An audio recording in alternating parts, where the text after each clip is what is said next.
बिस्मिल्लाहिर्रहमानिर्रहीम। Digital logic में आज हम लोग बेसिक लॉजिक गेट्स देखेंगे। और ये डिस्कशन हम कंटिन्यू करते करते जो है ना बूलियन अलजबरा को भी डिस्कस करेंगे। अच्छा, इसके हवाले से ये है कि हमारे पास टोटल 7 गेट्स हैं, जिसमें से 3 हमारे पास क्या कहलाते हैं, बेसिक लॉजिक गेट्स। ठीक है ना, वो डिकम्पोज नहीं हो सकते। बाकी जो गेट्स हैं वो सब इन्हीं गेट्स की मदद से बनते हैं। अच्छा, तो बूलियन अलजबरा जो है उसको अगर हम समझना चाहते हैं तो क्योंकि वो बेस करता है दो लॉजिक लेवल्स पे, 0 और 1। तो इसके लिए हम ये कहेंगे कि life is full of examples of circumstances that are in one state और अनदर। दुनिया में बहुत सारी चीजें ऐसी हैं जो दो स्टेट्स में होती हैं। मिसाल के तौर पे कोई क्रिएचर है, कोई जिंदा मखलूक है, वो या तो जिंदा होगा या मुर्दा होगा, है ना। कोई मखलूक है, लिविंग क्रिएचर है, तो वो या तो अलाइव होगा या डेड होगा। लाइट जो है ऑन होगी या ऑफ होगी, डोर लॉक होगा अनलॉक होगा, ठीक है, रेनिंग हो रही है नहीं हो रही है। तो बहुत सी चीजें दुनिया में दो स्टेट्स में होती हैं। तो 1854 में एक मैथमेटिशियन था जॉर्ज बूल। उसने एक किताब लिखी थी, N investigation of the loss of thought, कि इंसान जो है ना वो किस तरह से सोचता है, किस तरह से डिसीजंस लेता है, based on true and false circumstances. दो चीजों को बेस करते हुए उसने ये, यानी ट्रू और फॉल्स की बेस पे किस तरह से डिसीजन लिए जाते हैं। अच्छा, अब यही मेथड्स जो हैं जो उसने डिस्क्राइब किए थे वो आज बूलियन लॉजिक में ले लिए गए, ठीक है। और एक सिस्टम डेवलप हुआ जिसमें हमारे पास क्या है, सिंबल्स हैं, जिसमें वेरिएबल्स हैं और कांस्टेंट्स हैं बेस्ड ऑन 0 1, और ऑपरेटर्स हैं, ठीक है। वो ऑपरेटर्स जो हैं उन सिंबल्स पर काम करते हैं और उनकी मदद से हम लोग क्या करते हैं, डिसीजन लेते हैं, डिसाइड करते हैं कि आउटपुट हमारा ट्रू होगा या फॉल्स होगा। अब वो ऑपरेटर कौन कौन से हैं और वो सिंबल्स क्या क्या हैं, तो वो हम यहाँ पे डिस्कस करेंगे। अच्छा, बूलियन अलजेब्रा में हमारे पास इसके 3 आप कह सकते हैं यूजेस हैं इसके, बूलियन अलजेब्रा के। एक तो बूलियन अलजेब्रा जो है, जो ये लॉजिक सिस्टम्स हैं जो कि ट्रू और फॉल्स पे या 0 1 पे बेस कर रहे होते हैं, उन सिस्टम्स को एनालाइज करने के काम आता है। ठीक है, कोई सिस्टम है, उसको आप देखें, एनालाइज करें और नतीजा निकालें कि ये किन किन सूरत हाल में ट्रू रिजल्ट देगा, किस किस सूरत हाल में ये फॉल्स रिजल्ट देगा। सेकंड ये है कि ये जो है आपके जो लॉजिक सिस्टम्स हैं उनको सिंप्लीफाई करने के काम भी आता है। यानी कोई कॉम्प्लेक्स इक्वेशन है, कोई कॉम्प्लेक्स सर्किट है, तो आप उस पर बूलियन अलजेब्रा के रूल्स अप्लाई करते हैं और उसको सिंप्लीफाई कर सकते हैं। यानी एक बड़े सर्किट को एक छोटे सर्किट से आप इंप्लीमेंट कर सकते हैं जो सेम वही काम कर रहा होगा जो बड़ा सर्किट कर रहा है। इसके लिए हम आगे चल के 17 डिफरेंट लॉस को डिस्कस करेंगे इंशाल्लाह। थर्ड हमारे पास ये है कि बूलियन अलजेब्रा किसी भी सिचुएशन को समझकर और उस सिचुएशन के लिए लॉजिक सर्किट डिजाइन करने में भी मदद देता है। तो ये इसकी कहलाएगी सिंथेसिस पार्ट। ठीक है, तो ये 3 हमारे पास बूलियन अलजेब्रा के यूसेज आ गए: analysis of logic systems, simplification of logic systems, and the creation of logic systems which is called synthesis. अच्छा जनाब, इसको समझने के लिए हम देख लेते हैं कि ट्रुथ टेबल क्या चीज है। ठीक है, a truth table is a means for describing how a logic circuits output depends on the logic levels present at the circuits inputs. Circuit के जो इनपुट पे हमने लॉजिक लेवल्स दिए हैं, 0 1 या ट्रू फॉल्स के, जो उसकी बेस पर किन किन यानी इनपुट्स पे क्या क्या आउटपुट आएगा, तो ये हम ट्रुथ टेबल से डिस्क्राइब करते हैं। अच्छा, जैसे हमने पीछे नंबर सिस्टम्स वगैरह में देखा था, अगर हमारे पास 2 वेरिएबल्स हैं तो 4 डिफरेंट कॉम्बिनेशंस होंगे। तो ये सपोज करें एक सर्किट है जिसके 2 इनपुट हैं, ए और बी, और एक आउटपुट है एक्स। अब ए और बी की किन वैल्यूज पर एक्स 1 होगा, किन पे 0 होगा। ठीक है, तो ये हम किस चीज से रिप्रेजेंट करते हैं, ट्रुथ टेबल से रिप्रेजेंट करते हैं, relation of inputs and output.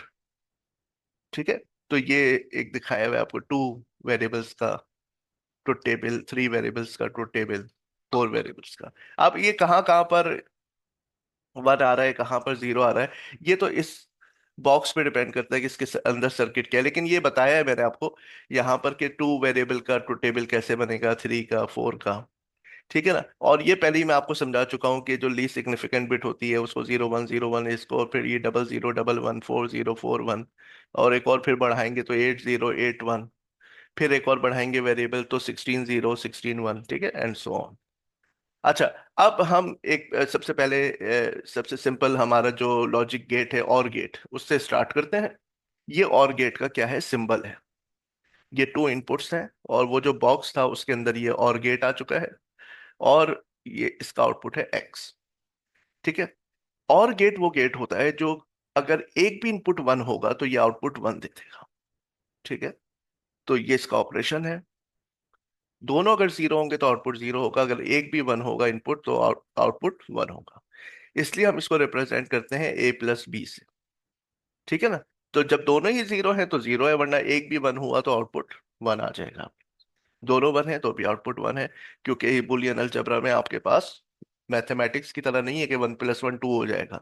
यहाँ पर हर चीज जीरो और वन से रिप्रेजेंट होती है। तो यहाँ पर आपके पास क्या लॉजिक होगी कि अगर एक भी इनपुट वन है तो आउटपुट वन होगा। ये इसकी लॉजिक इक्वेशन आ गई, ये इसका लॉजिक सिंबल है, और ये इसका ट्रुथ टेबल है। ये थ्री इनपुट का हमने और गेट दिखाया है। ठीक है। तो अब यहाँ पर क्या होगा, जब तीनों ही जीरो है तो जीरो है, बाकी अगर एक भी वन होगा तो आउटपुट आपके पास वन आ जाएगा। ठीक है।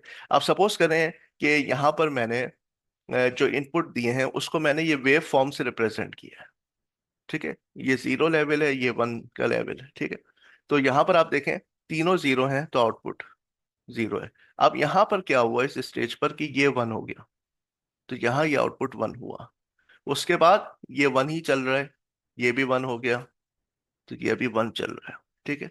और ये जीरो हो गया भले, लेकिन ये अभी भी स्टिल क्या है, वन है। तो यहां तक ये वन चल रहा है। लेकिन फिर क्या हुआ इस टाइम पीरियड में, इस स्टेट ऑफ टाइम में तीनों ही जीरो हैं, तो ये यहाँ पर आउटपुट जीरो आ गया। अच्छा, उसके बाद यहाँ आप देख रहे हैं कि ये पहला वाला जो आउटपुट है ये वन हुआ, और ये वन ही चल रहा है। तो जब तक ये वन चल रहा है तो हमारे पास ये भी वन चल रहा है। इस बीच में ये वाला भी वन हुआ, सी वाला, कोई बात नहीं, कोई एक भी वन है तो आउटपुट वन है। लेकिन फिर क्या हुआ कि एकदम से ये जीरो हुआ, और ये जीरो से वन होने की कोशिश कर रहा है, और ये जीरो है। तो ये इस पॉइंट ऑफ टाइम पे आप देखें तो आपको एक स्पाइक सी लगेगी, क्योंकि ये जीरो से वन हो रहा है, ये वन से जीरो हो रहा है।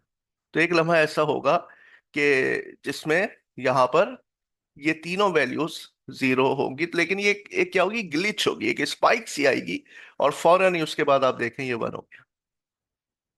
ठीक है ना, ये वन हो गया। अब ये ग्लिच जो है ये डिपेंड करती है कि कितनी देर लग रही है इस ट्रांजिशन, इसको वन से जीरो और इसको जीरो से वन होने में कितनी देर लग रही है उस पर ये डिपेंड कर रहा है। ठीक है ना। तो ये ग्लिच कितनी महसूस होती है, ये इस ट्रांजिशन टाइम पे डिपेंड करता है कि जीरो से वन होने में कितना टाइम लग रहा है।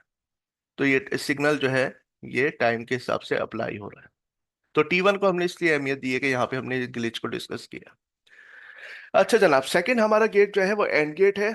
और एंड गेट जो है, एक भी अगर इनपुट जीरो होगा तो आउटपुट जीरो होगा, जब दोनों ही वन होंगे तो आउटपुट वन होगा।